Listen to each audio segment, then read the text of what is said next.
Hey everyone, it's Pastor Jay, looking to put out another video talking about how we as Christians should be handling this coronavirus. My first video that I put out, I talked about displaying God in the midst of the coronavirus. And the second one, I talked about fear and how God takes us through fear.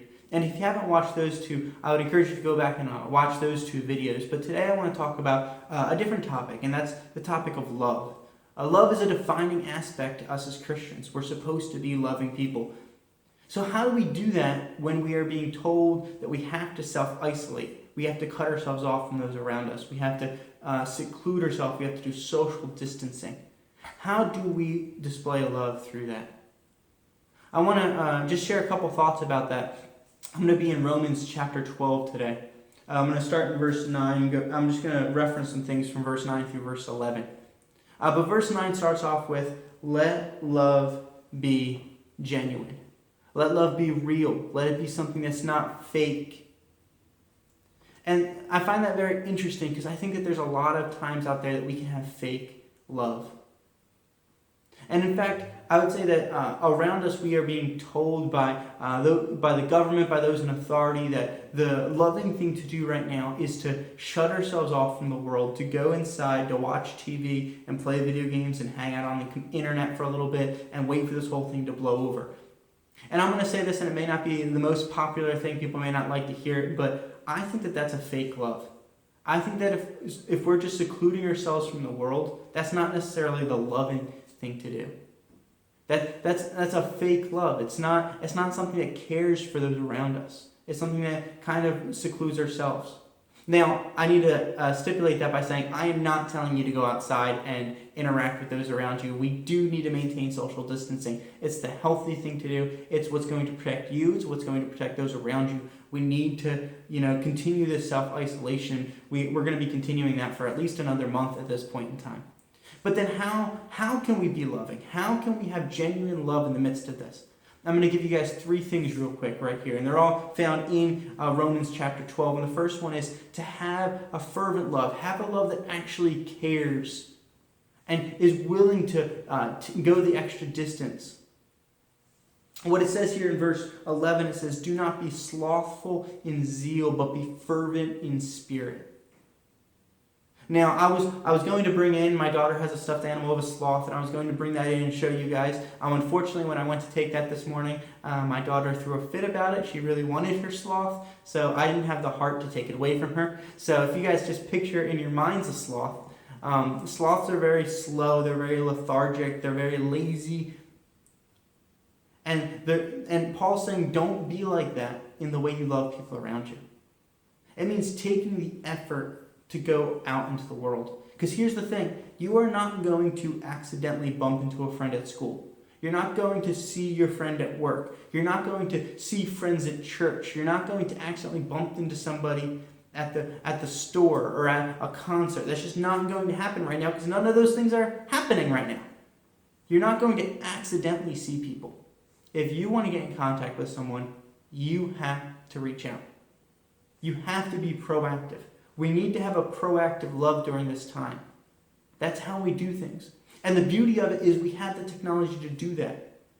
A lot of people say that it's kind of a saying that the smartphones that we have today have more processing power in them than the amount of processing power that put people on the moon. The technology you hold in your hand is better than the technology that put people on the moon. And we don't need to get to the moon, guys. We just need to get in contact with someone 10 minutes away. And I guarantee you your phone is good enough for that. In fact, if you're watching this video, you have the technology enough to reach out to those around you. We can call people, we can text people, we can go on Facebook and message people. We have Instagram, we have other types of social media.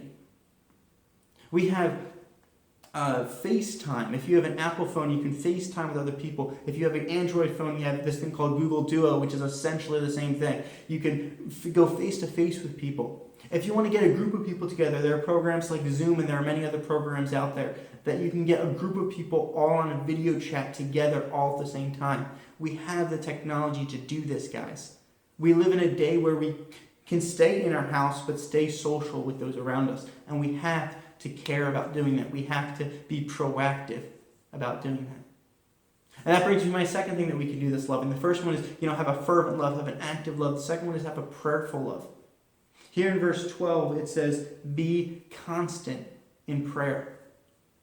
Now, this should be an easy one for us. We already are self-isolated. We already are by ourselves. We can lock ourselves in our room. We don't have to talk with our parents for a little bit or our kids or whatever. Just take some time by yourself and spend time in prayer. Spend time in prayer for those around you, for your friends, for those in need.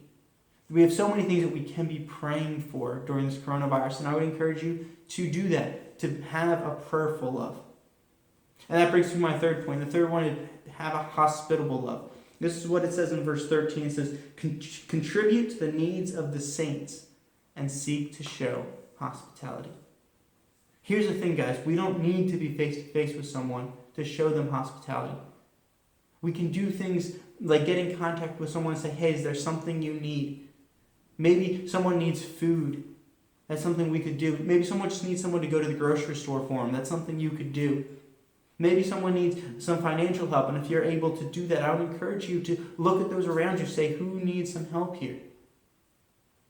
Maybe it's as simple as saying, I have this item. Maybe it's an old bike. Maybe it's, an old video game or something. And you say, I know this family has kids that are getting really randy inside. And you say, maybe I could just drop my bike off at their house. And you reach out to them and just say, hey, I'm going to leave a bike outside for your kids.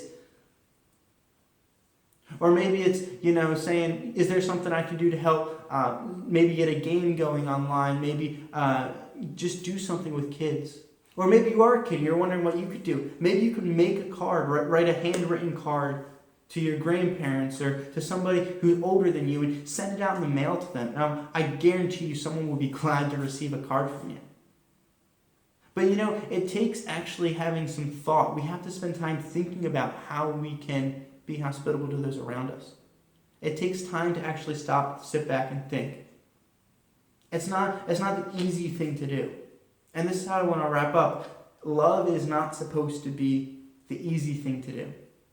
Love is the thing that goes out and says, I don't care if it's difficult. I don't care if I have to be proactive. I don't care if it's hard for me, if I have to sacrifice. Love says, I want to do it anyway. So here we are, continuing to be in self-isolation. And I'll encourage you to look to be loving. And I have to, give our perfect example of love, and that's Jesus Christ.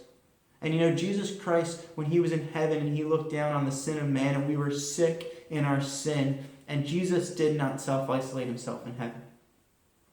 Instead, Jesus came to this earth and he was killed for it. He died over it.